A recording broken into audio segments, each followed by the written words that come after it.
The worst thing about influencer marketing for small businesses is that the fancy software is way too expensive. Rich Influencers solves that problem. Now your small business can find, engage, and manage micro and nano influencers, the ones that you can afford to work with. And Reach Influencers cost as low as $100 per month. It's kind of incredible. Go out and check out capturetheinfluence.com/podcast and see it for yourself. Find, engage, manage, influence with the software built and priced for your size business. It's capturetheinfluence.com/podcast. LinkedIn believes B2B marketing can be B2 brilliant, B2 bold, and B2 breakthrough. How? With a platform purpose-built to make B2B marketing mean more for your business. A platform with tools to help you build better relationships with your key customers, to boost your buyer's journey while building your brand. A platform with trusted data and lead generation you need to beat your KPIs, drive ROI, and stand out amongst the competition. And with the targeting tools on LinkedIn, you can reach your precise audience right down to their job title, company name, location, and more to make sure your ads are always seen by those who matter. So let's get ready to be too boldly go where no marketer has gone before, because LinkedIn is where B2B is everything it can be. Rethink your B2B marketing ads and get $100 credit on your next campaign. Go to linkedin.com/MPN to claim your credit. That's linkedin.com/MPN. Terms and conditions apply. Welcome to Digital Marketing Dive, a podcast where we explore the depths of online marketing. I'm your co-host, Olivia. And I'm Seth. And together, we'll be talking with marketing industry vets and giving you our own takes on everything happening in the space. So, let's dive in. Hey gang, welcome to episode 10, the season finale of season 3 of Digital Marketing Dive. I'm Seth, and with me is my amazing co-host, Olivia. Today we have Amanda Natividad of Sparktoro. You might remember that name. She was actually on here previously when she was with her former company, Growth Machine, which is a content company, which you'll know as you talk to Amanda that she's very big on content, and she's prolific with her content. So I don't know how she sleeps. Amanda is a power player on social media. She is a prolific Twitterer. I think it's the Twitter, something like that.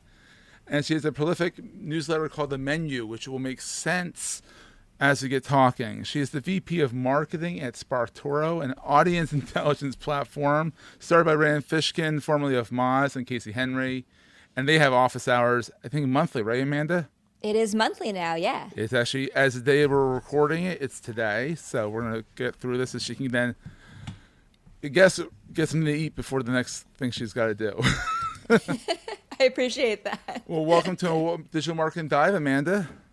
Yeah, thanks for having me. It's fun to be back. Yeah, you're one of our few returning guests, so this is awesome. I love That's a big deal.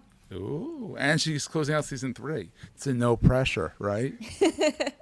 So you're a former journalist and a professional chef. Now, let's let that sink in. Former journalist, professional chef. Two completely different things. But let's talk a little bit about that. Like, how did they go together? How did you get started? And how did you find your way to digital marketing from journalism and Scheffery? Is the word. Scheffery, I love Scheffery. it. I make words up. Yeah, so I mean, I went to college, majored in mass communications, and I had always wanted to become a journalist. Like I wanted to become a print journalist. Didn't know what kind of journalism. But, how many years ago, 15 years ago, and even today, journalism is hard to get into. It's just hard. It's a hard industry to work in. And I also didn't really know what I was doing. I was essentially a kid who just kind of graduated college and was trying out different kinds of journalism jobs. Mm-hmm. But I found my way to a company called paidcontent.org, which was founded by Rafat Ali, who has more recently founded skiff.org or skiff.com, the travel website, travel news website. Ooh, yeah. And so, working with, I got to work closely with Rafat, and I very much learned how to be a journalist through him. That's fantastic. I had more of a behind the scenes type of role at Paid Content. And, this was tech news, tech and digital media news. And I was more of the like copy editor, producer, kind of supervise kind of the back end, like CMS stuff. So a little bit of a jack of all trades there. And, several years into this, along the way, we ended up getting acquired by GigaOM.com, and I got to work at GigaOM, worked with Om Malik, and it was wonderful. But I think around that time, I really just started to I started to feel that quarter life crisis, like right on time. The quarter life crisis, I love that. Yeah, it's real, right? It's real. And at that point, I kind of realized like I wasn't passionate about journalism, and I wasn't sure if I needed to be passionate about a job, right? Because I think there's a lot of public debate, or there's discourse around whether you should do something that is whether you should follow your passion or whether you should just do something you're good at. And those two might be mutually exclusive. And I felt like I was young enough that I didn't know what I wanted. I didn't know what was right for me. So I wanted to try this sort of passion project. And I wanted to try to okay, well, what is it like to work in an industry or in a job that you feel just so passionately about? And I had always liked cooking and baking. It was just fun for me. And at the time at Le Cordon Bleu, they had this program where it was very much geared towards people who worked full time. So it was night school. Oh, wow. And the program was 1 year, as opposed to like 2 years. So I thought, okay, I can do this. Like I can figure this out with my schedule. And it was a lot of work for about a year where basically 9 to 5 was my day job. I worked from home, so that definitely made it easier. Yeah. But so 9 to 5 was day job, and then 6 to 11 p.m. Oh my God. was the night school. Yeah. Wow. So I slogged that out for a year, but what I realized, I'd never worked that hard in my life, right? Like, those are very long days. But what I realized was when I was happy with what I was doing, it wasn't draining.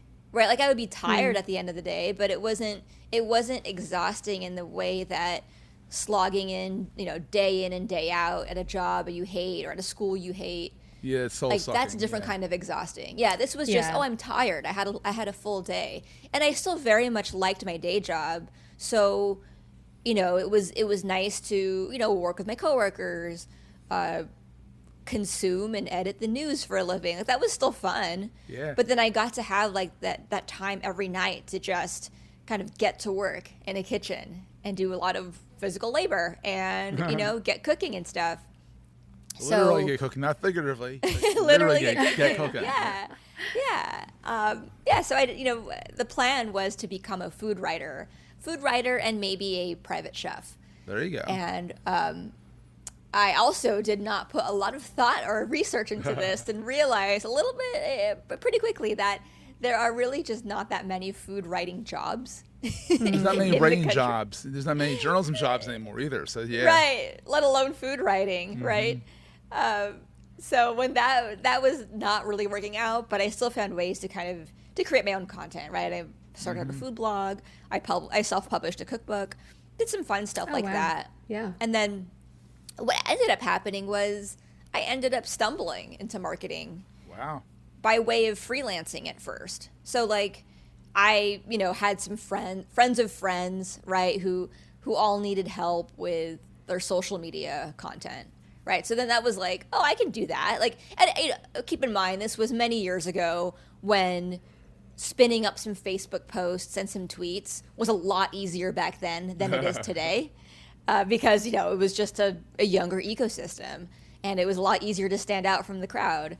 And so that was something that was pretty easy to do from a side gig standpoint. So I had a couple of clients I created content for them, and that was kind of my first foray into marketing.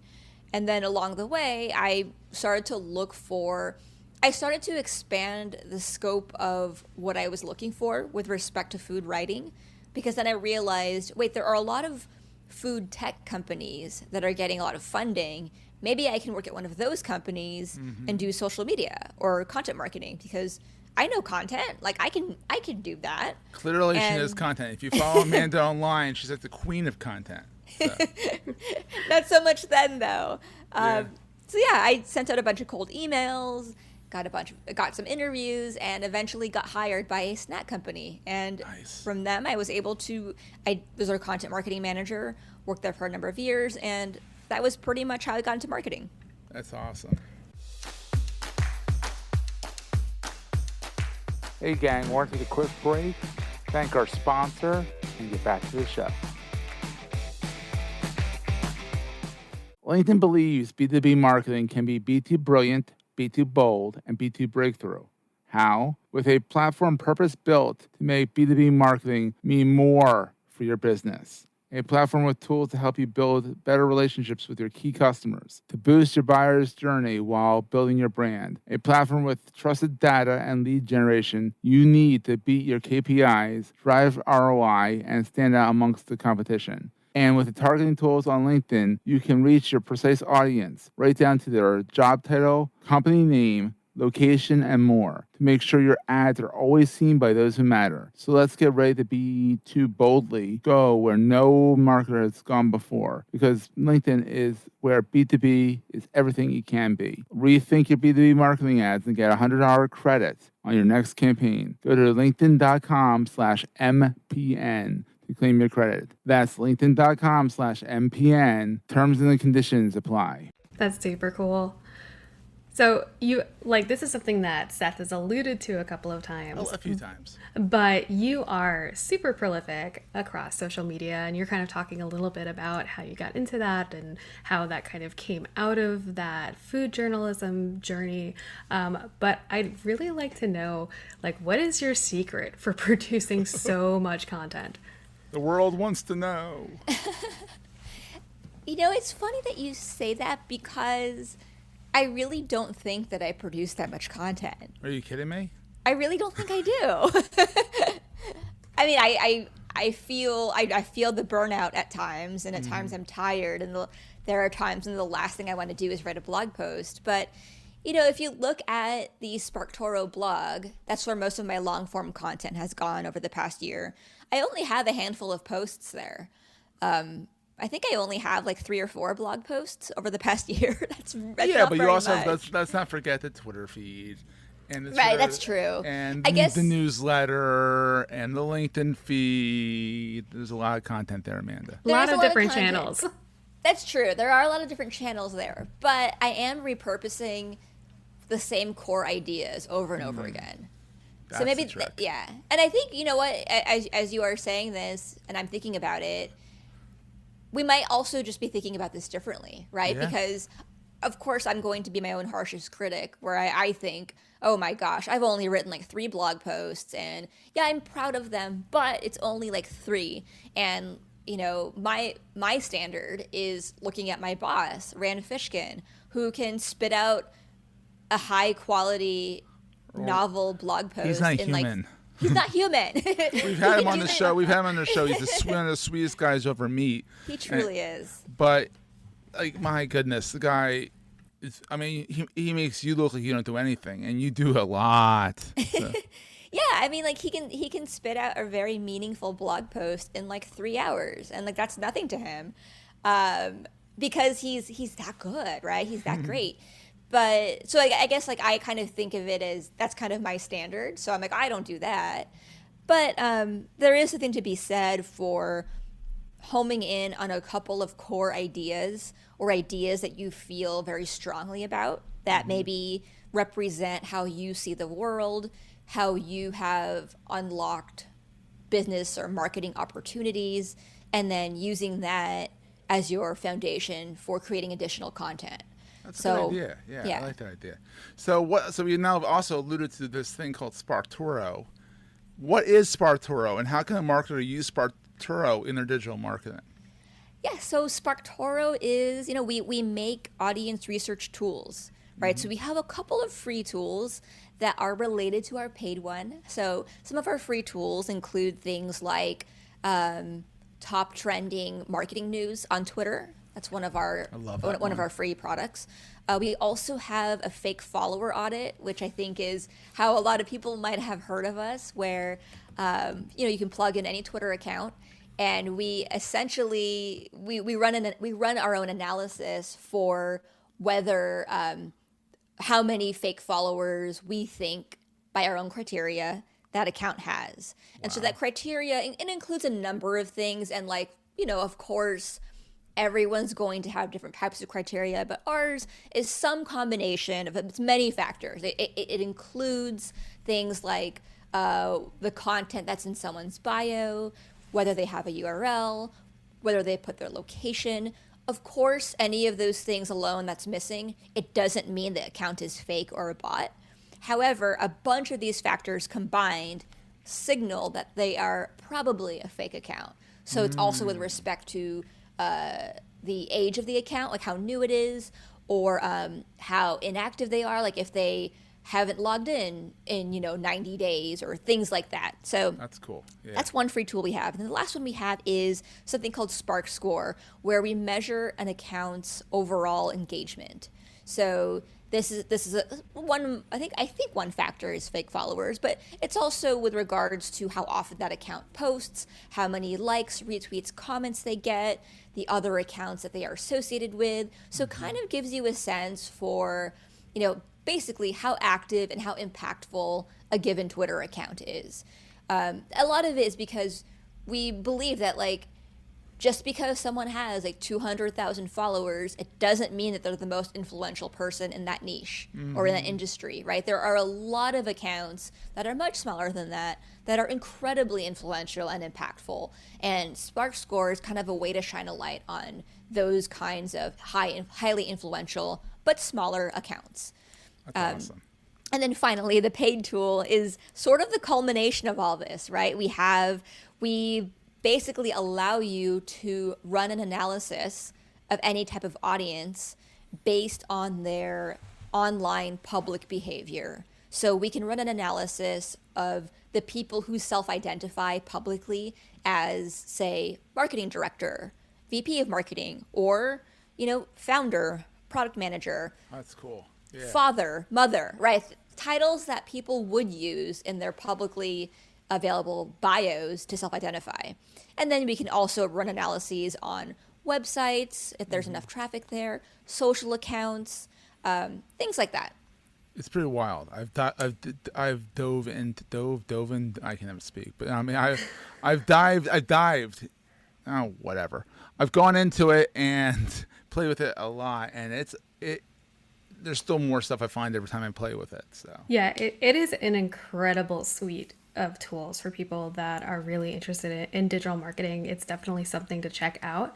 I'm curious, if I was somebody, maybe I'm just a very, very new to the digital marketing space, maybe I'm a small business owner, what place would you encourage me within the Sparktoro ecosystem? Where would you encourage me to get a start?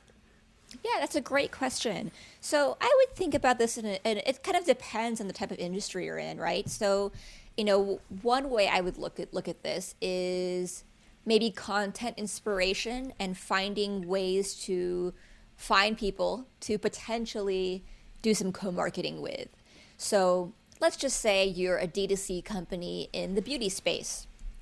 There are going to be a lot of players in that space, many of whom might not be competition, right? You might share the audience, so you could be competing for attention, but maybe your products don't compete. Maybe you create beauty products and someone else creates hair products, right? Shared audience, not necessarily competitors. So if you find a well-known or decently well-known brand for, what did I say? It was hair products. Yeah. You could try, doing a search for their website, their social account, or even commonly used phrases or hashtags, like maybe hashtag long hair don't care, things like that. I love it. And then from there, though, you can see things like the audience who uses that hashtag or goes to this website or follows the social account. Here's a list of all the other commonly used phrases they talk about or words that they use. Then you can kind of get a sense for an interesting sort of content strategy, right? That isn't really keyword research. Yeah. It's not so much about the high volume keywords, but it's about, hey, this particular audience that you are wanting to target, they are talking about, clean hair care products. They're talking about sulfates and parabens. Like, those are things that maybe keyword research wouldn't tell you, but Sparktoro would tell you, hey, your audience cares about these things. Maybe you should create content about those things, or you should find some other brands who kind of uphold these ideals and then partner with them. So that's how I would think about that. Oh, that's great. Yeah, that's awesome. So you do, every month, we mentioned at the top of the show, I think we mentioned it during the show, if not, we mentioned it in the pre-show, but you do office hours with Rand every month called Sparturo Office Hours, and you covered the various topics. And one thing I love about you and Rand is that you guys are constantly giving back to the community.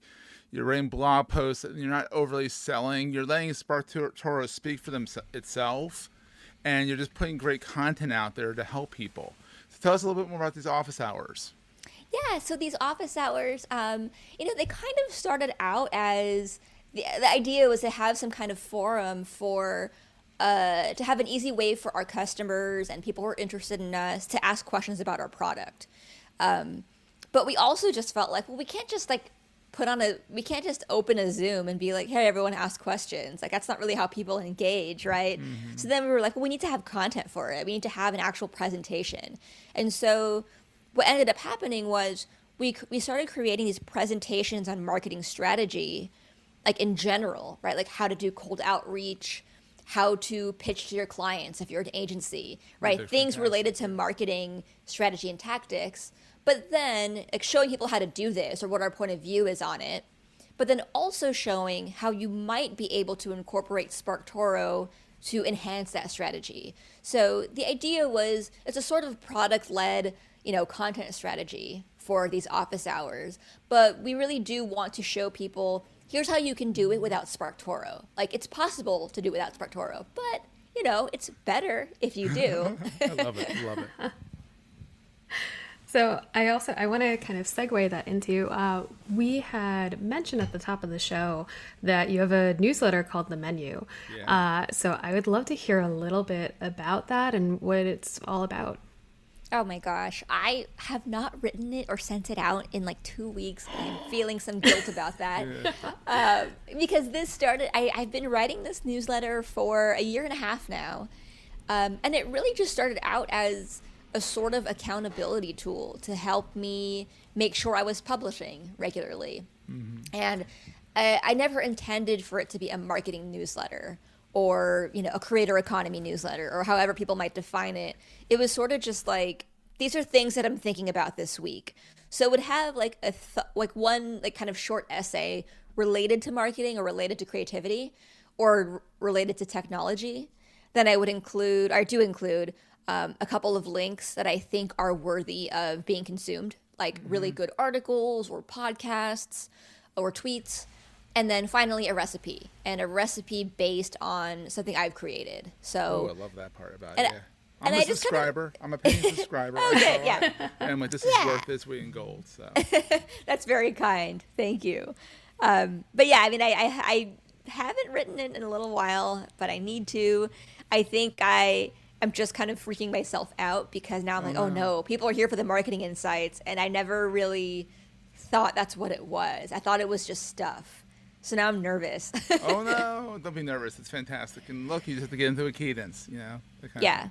So speaking of a cadence, I know that Sparturo is a remote job, and I know you work remotely. And how is that going for you? I mean, I know that's a big topic nowadays with remote working and work-life balance. How's that working out for you as a digital person? Yeah, I think for me and the stage I'm in right now of my life, it works very well. Like, I am, more seasoned in my career than I was, 10 years ago, obviously. So I don't feel like I need a lot of the day-to-day sort of oversight or mentorship. And I also have a family, so I need the time back to pick up my kid from school or, be able to prepare a meal for my family, things like that. And so it's very good for me at the stage I'm in of my life. But maybe if I were younger, like maybe if I were 10 or 15 years younger, maybe I would want to be in an office. And, you know, and I kind of say this as somebody who has always been some type of remote worker. Like when I worked at paid content, my first job out of college, it was partially remote. Like, wow. And part of it was because the news cycle doesn't really follow 9 to 5, right? Like it wasn't that I was expected to always be on, but there was some baseline expectation of like, hey, if it's a normal day, like you should be reachable at like 8 p.m. if there's breaking news and somebody needs help. You know, so it always felt reasonable to me. Of course, if I went on vacation, I got to go on vacation. Well, that was different, right? Or if I was sick, I'd be different. So I do want to make clear, like, I felt like it was like fair within the boundaries. But there were, and you know, and I did go to the office a couple times a week. But because I was so young, I think part of my quarter life crisis was I kind of felt like I kind of think I want to work in an office in like every day and like work with people and like attend meetings and learn how to facilitate meetings. And these are kind of things that you don't really learn as a journalist, or you don't do it because it's not part of the job. And I think that was when I kind of thought like there was a part of me that wanted to kind of learn how to be an office professional, if that makes any sense. It does. It really does. And I miss the office. I mean, I'm not sure I about, do not. Yeah. I mean, there's definitely some camaraderie, but like, I also get that because like if I need to vent, for better or for worse, I call Olivia up and say I need to vent about something, and she smiles. I can hear the smile over the phone, and she's like, "What?" I mean, well, the reason that works out is I usually have the same ventable sort of frustration. Yeah, it's definitely relatable. It's usually mutual, yeah. Exactly. Do you both live in the same city or state? Right now we do. Olivia's going to leave me soon for Brooklyn. That is true. I currently live in the same state, but I'm going to be moving to New York. Cool. Congrats. Tri-state area, you know. Tri-state area, for sure. It's EST. It makes it easy. Oh my God, could you imagine? Jeez. I know. Because, I mean, Amanda, that's a good point. You and Rand and Casey are all Pacific time, right? Yeah. I mean, like, I'm not based in Washington, but we're at least on the same time zone. Yeah. Yeah. I'm sure that helps with remote work, and then you're not like saying, "Oh crap, what time is it there?" Like I know now it's 3 hours. Yeah. It's 1:34 here. It's whatever it is, 3 hours back. So yeah. I can't do that.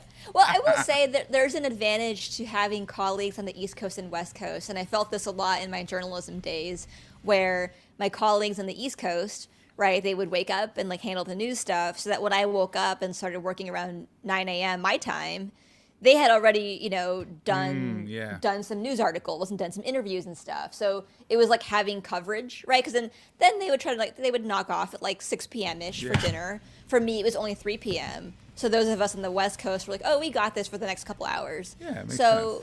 Like, I think I think there are settings in which it's advantageous to have different time zones because it allows you to have more coverage.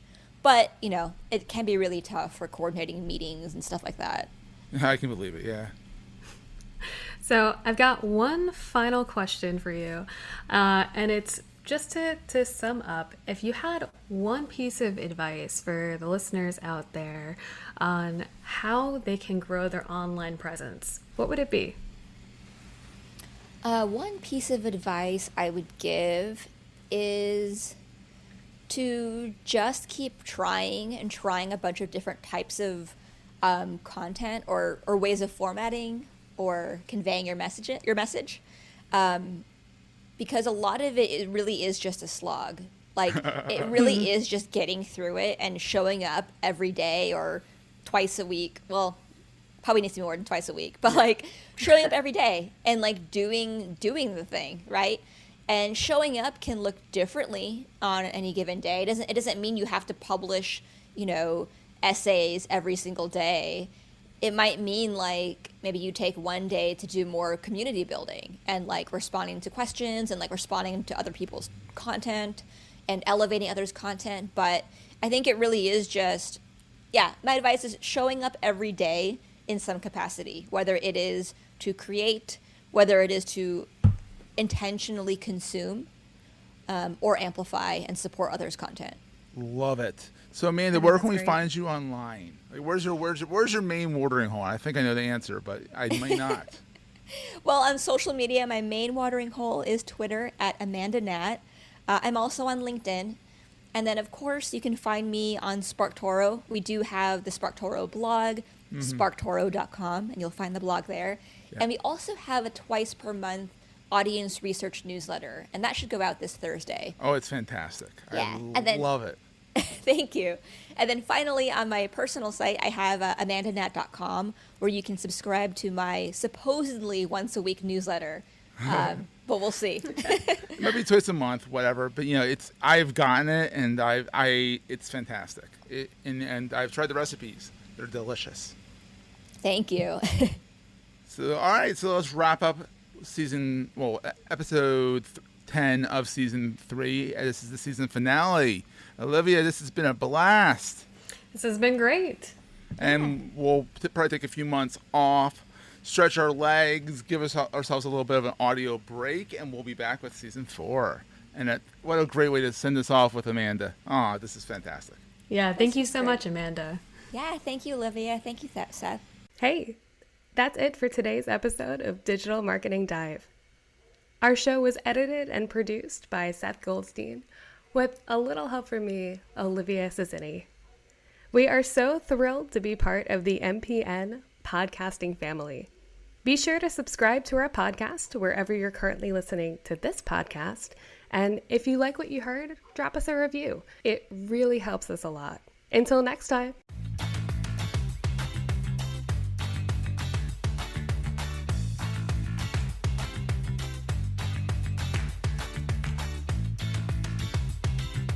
Goldstein Media hopes you have enjoyed this episode. This podcast is one of the many great shows on the MPN Marketing Podcast Network. This podcast is heard along the Marketing Podcast Network. For more great marketing podcasts, visit marketingpodcasts.net.